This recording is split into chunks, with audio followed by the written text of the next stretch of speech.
मंगळवारी मला अर्धा kilo chicken biryani, 1 kilo chicken सुक्कं आणि अर्धा किलो मटण सुक्कं अशी ऑर्डर होती. आता क्लाउड किचन चालू करायची आयडिया माझी होती, त्यामुळे सगळी जबाबदारी माझी येते. जर ऑर्डर आली तर सगळं साहित्य आणायला मला जावं लागतंय. आता सांगितलेली सगळी ऑर्डर मला संध्याकाळी द्यायची होती, त्यामुळे सकाळपासूनच तयारी मी करायला लागले होते.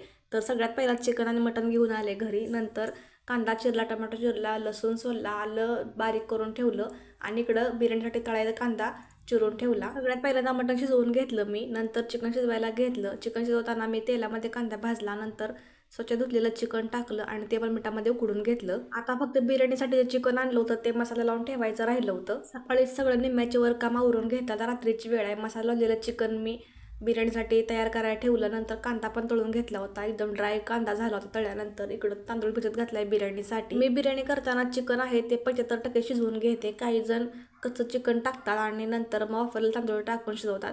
आता इकडं मटण सुक्कं तयार आहे, रस्सा पण तयार आहे मटणाचा. तर तुम्ही झणझणीत रस्सा आणि सुक्कं मटण बघू शकताय. याच पद्धतीनं मी चिकनचं पण सुक्कं आणि पातळ केलं होतं. तर चिकन तिकडं शिजलेलं आहे बघा. मटणाचं कालवण तर करून झालं होतं. चिकनचं कालवण मी करायला घेतलं इकडं. एका बाजूला पीस काढले, एका बाजूला रस्सा केला.